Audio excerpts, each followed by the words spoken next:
अगर ऐसे ही रहा तो यूएन को हमेशा के लिए छोड़ेगा भारत। यूएन की सबसे बड़ी बेशर्मी का हुआ पर्दाफाश। जी हां, अगर ऐसे ही चलता रहा तो भारत का यूएन से निकल जाना तय है। आज यूनाइटेड नेशंस की सबसे बड़ी बेशर्मी पूरी दुनिया के सामने बेनकाब हो चुकी है। यूनाइटेड नेशंस, ये संस्था अब शांति की नहीं, दिखावे की दुकान बन चुकी है। यहां देश इकट्ठा होते हैं या तो अमेरिका के खिलाफ बोलने के लिए या फिर अमेरिका का समर्थन करने के लिए। 5 परमानेंट मेंबर्स, अमेरिका, रूस, चीन, फ्रांस, ब्रिटेन। सोचिए, इनमें से कितने अमेरिका के खिलाफ खड़े हुए? 3, रूस, चीन, फ्रांस। अब सवाल, क्या अमेरिका पर कोई कार्रवाई हुई? जवाब, नहीं, कभी नहीं। क्यों? क्योंकि यही है यूएन की असली सच्चाई।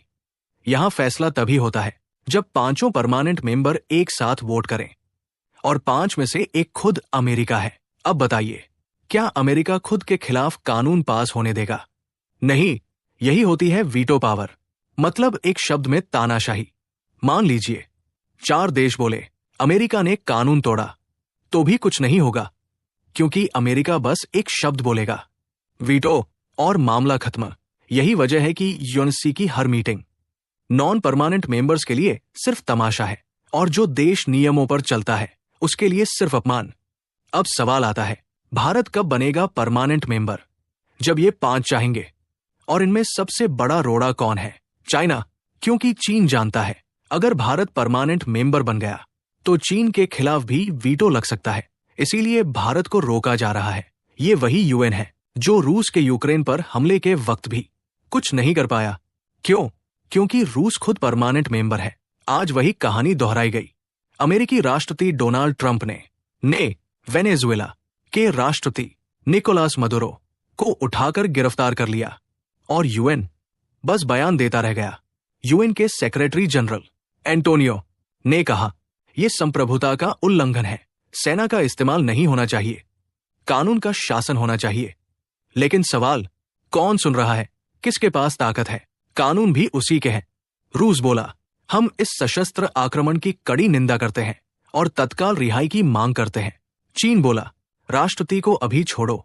फ्रांस बोला, हम वेनेजुएला की संप्रभुता के साथ खड़े हैं। क्यूबा बोला, बेलारूस बोला, पाकिस्तान, जो इस वक्त नॉन परमानेंट मेंबर है, उसने भी कहा यह डेंजरस वाकया है। लेकिन फर्क शून्य। फिर अमेरिका की बारी आई। अमेरिका ने कहा, हमें धन्यवाद बोलो, हमने एक गैरकानूनी राष्ट्रपति को हटाया। दुनिया को खुश होना चाहिए। सोचिए, ब्रिटेन ने तो और आगे जाकर कहा, मादुरो की सत्ता फ्रॉड थी। मतलब अमेरिका का समर्थन तो साफ है। यूएन पूरी तरह फेल। अमेरिका ने खुलेआम कहा, हमें यूएन की परवाह नहीं। यूएन नहीं जानता वो क्या बोल रहा है। एक देश का विदेश मंत्री पूरी दुनिया की संस्था को बौना बना दे और यूएन चुप।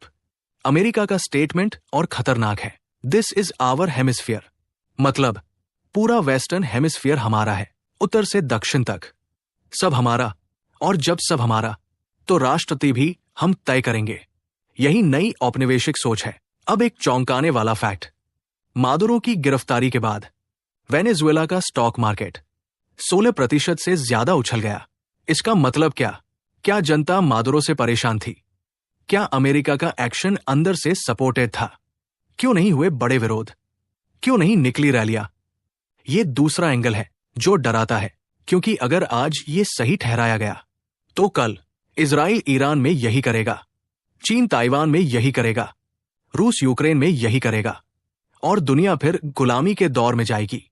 अब वेनेजुएला में फायरिंग हुई, कुछ वक्त के लिए अफरा तफरी मची हुई है। वेनेजुएला की महिला राष्ट्रपति को सत्ता सौंपी गई है। पहले अमेरिका के खिलाफ बोली, फिर दबाव पड़ा और लाइन बदल गई। अब कहा अमेरिका के साथ काम करेंगे, फ्री फेयर इलेक्शन होंगे। मतलब कहानी वही, अमेरिका तय करेगा कौन लड़ेगा, कौन जीतेगा, और यूएन बस देखता रहेगा। अब सवाल, क्या भारत ऐसे यूएन में बना रहेगा जहां कानून ताकतवर के लिए अलग है और कमजोर के लिए अलग?